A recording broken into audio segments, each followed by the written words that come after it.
Objective Geology, multiple choice questions with answers.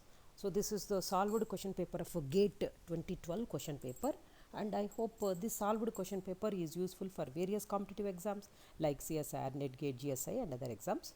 Welcome to set 1. Coming to the first question. In Mohs scale of hardness, how many minerals are of the silicate composition? Choices are A4, B5, C6, D7. In Mohs scale of hardness, there are 4 minerals, so these are of silicate composition, and these minerals are like talc. So talc, it is of magnesium silicate. So next is orthoclase feldspar, that is potassium aluminum silicate, and quartz, that is SiO2, and topaz. So this is aluminosilicate and it contains fluoride and hydroxide ions. So that's why in Mohs scale of hardness there are 4 minerals. These are of silicate composition. So A is the correct option. Next question. Which one of the following river systems forms the largest fluvio-deltaic system in the world? Choices are A. Mississippi, Ohio, B. Red Mekong, C. Ganga, Brahmaputra, and D. Yellow Bahai. So the Ganga Brahmaputra is one of the river systems that forms the largest fluvio-deltaic system in the world. So the Ganga Brahmaputra, that is GBM, Ganga Brahmaputra Meghana, GBM river delta, this is the world's largest fluvio-deltaic system, and it hosts one of the most prolific transboundary aquifer system of the world that is shared between India and Bangladesh. So C, Ganga Brahmaputra is the correct option. Next question. Which one among the following rocks commonly has the highest unconfined compressive strength? Choices are A. Coarse grained sandstone, B. Micaceous, C. Fossiliferous limestone, and D. Massive basalt. So basalt, it has the highest unconfined compressive strength, and the compressive strength for basalt is about 36.9 newtons per millimeter square, or it is about roughly around 1500 to 3500 kg per centimeter square. So massive basalt is the highest unconfined compressive strength among sandstone, micaceous and fossiliferous limestone. So D is the correct option. Next question. Epochaean unconformity separates geological units of A. Early Archean from late Archean, B. Archean from Proterozoic, C. Proterozoic from Paleozoic, D. Archean from Phanerozoic. So Epochaean unconformity, it separates Archean from Proterozoic. So Epochaean unconformity monument, it indicates that this feature, it forms the a interface, like a boundary interface or boundary surface between Proterozoic and Agriquartzites and Archean granite. So B is the correct option. Next question. Point bar deposit is associated with A. Braided river, B. Estuary, C. Meandering river, D. Beach. So the correct option is meandering river. Point bars are found in abundance in mature or meandering streams. So these are the crescent shaped, and these are located on the inside of a stream bed. This is being very similar to, though often smaller than, tow heads or river islands. So point bar deposit is associated with meandering river. C is the correct option. Next question. Polymetallic nodules on the ocean floor, they contain significant amounts of A. Copper, nickel, cobalt, B. Lead, zinc, titanium, C. Mercury, molybdenum and platinum, D. Uranium, thorium and neodymium. So the polymetallic nodules on the ocean floor, they contain significant amounts of copper, nickel and cobalt. So deep ocean polymetallic nodules, they form on or just below the vast sediment covered abyssal plains of the global ocean. And polymetallic nodules, they primarily consist of precipitated iron oxyhydroxides and manganese oxides, and to which the metals such as nickel, cobalt, copper, titanium and rare earth elements, they will absorb. So A is the correct option. Next question. If the rake of the net slip of an inclined fault is 90 degrees, the fault is A. Strike slip fault, B. Dip slip fault, C. Oblique slip fault, D. Transcurrent fault. If the rake of the net slip of an inclined fault is 90 degrees, then the fault is known as a dip slip fault. So dip slip fault, here the net slip is equal to the dip slip, the rake of the net slip is 90, and the strike slip fault, where the net slip is parallel to the fault and the rake of the net slip is equal to 0. So B, dip slip fault is the correct option. Next question. Boger correction is applied to the correct for the gravity anomaly due to mass between station location and A. Mean sea level, B. Local datum plane, C. Base of the upper crust, and D. Mohorovičić discontinuity. So Bogo correction is nothing but it is a correction applied for the gravity anomaly due to the mass between the station location and the datum plane, that is local datum plane. So B is the correct option. Next question. Which one of the following can be estimated from SP log against a saline water saturated sandstone formation encountered in a well? So the choices are A. Resistivity of formation water, B. Degree of water saturation, C. Depth of invasion, and D. Permeability. So which can be estimated from SP log against saline water saturated sandstone formation encountered in a well is known as the resistivity of a formation water.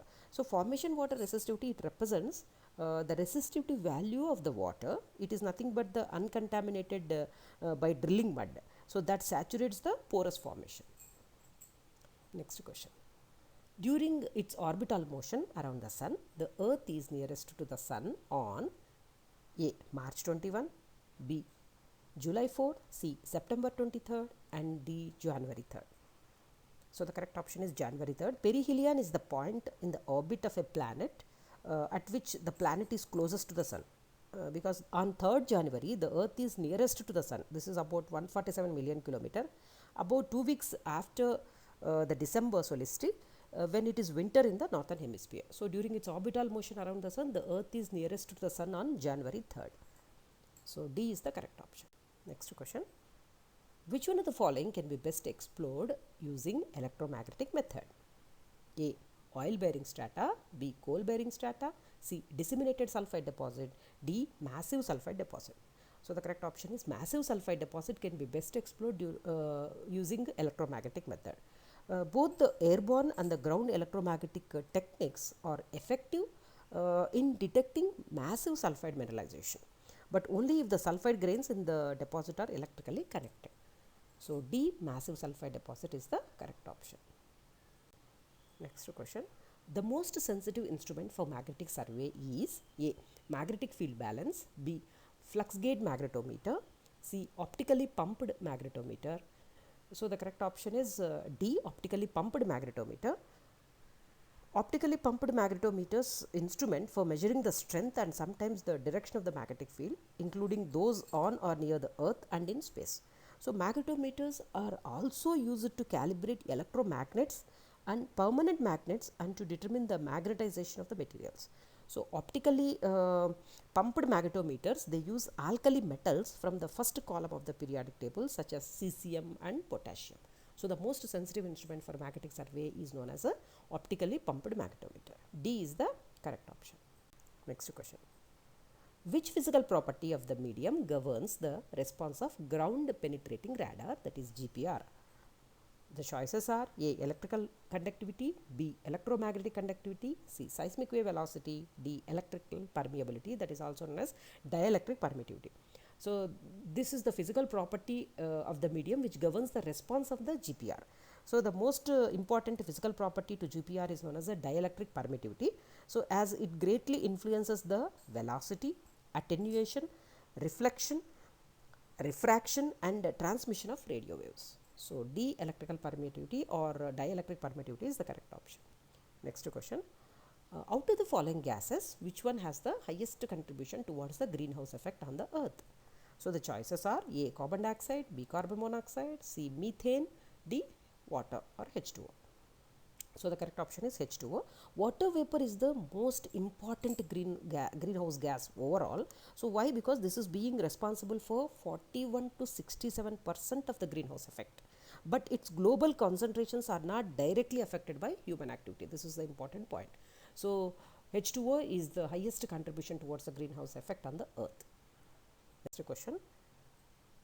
Choose the correct pair of the plutonic rock and its volcanic equivalent. The choices are A. Gabbro-trachyte, B. Syenite andesite, C. Granite rhyolite, and D. Granodiorite basalt. So the correct pair of plutonic rocks and its equivalents are granite is the plutonic rock and its equivalent is rhyolite. So that's why C. Granite rhyolite is the correct option. Next question. Which one of the following is not a variety of silica or SiO2? Choices are A. Jasper, B. Coesite, C. Stishovite, and D. Flinkite. Obviously, flinkite is not a variety of silica. So, flinkite is a mineral that is its composition is manganese, that is Mn3 ASO4 OH4. So, that means it contains manganese, arsenic oxide and hydroxide. So, it is consisting of a greenish brown basic manganese arsenate in a feathery forms. Its specific gravity is around 3.87. So, not a variety of silica is known as a flinkite. D is the correct option. Next question. Which one of these is not a source of sufficient water supply but can transmit certain quantity of water on a regional scale due to leakage? So, the choices given are A. Aquifer, B. Aquitol, C. Aquiclude, D. Aquifuse. So, the correct option is known as a aquitod. Aquitod is nothing but it's any geological formation of a rather semi-pervious nature that transmits water at slower rates than an aquifer. That's why this is not a source of sufficient water supply, but it can transmit certain quantity of water. So, this is aquitod. B is the correct option. Next question. The Jurassic stratigraphic succession of the Kutch is characterized by which one of the following? Choices are A. Cephalopods, B. Trilobites, C. Brachiopods and D. Graptolite. So, the Jurassic stratigraphic succession of Kutch is characterized by abundance of the cephalopods. So, A is the correct option. Next question. Which one of the following mineral constituents exhibit strong absorption in the UV blue band of the electromagnetic spectrum due to charge transfer effect leading to coloration? Choices are A. Iron oxide, B. Silica oxide, C. Aluminum hydroxide, D. Magnesium hydroxide. So, the mineral which exhibits strong absorption in the UV blue band of the electromagnetic spectrum, which is due to the charge transfer effect, that is which leads to coloration, is known as iron oxide, that is FeO. So, A is the correct option. Next question. When did the supercontinent Pangaea it has begun to break up? Choices are A. Cenozoic, B. Mesozoic, C. Paleozoic and D. Proterozoic. So, the supercontinent Pangaea it began to break up during Mesozoic. So, Pangaea broke up in several phases between 195 million and 170 million years ago. So, the breakup has begun about 195 million years ago in the early Jurassic period and it has extended to the Mesozoic period. So, B. Mesozoic is the correct option. Hope you have followed these questions. See you in the next video. Thank you for your time.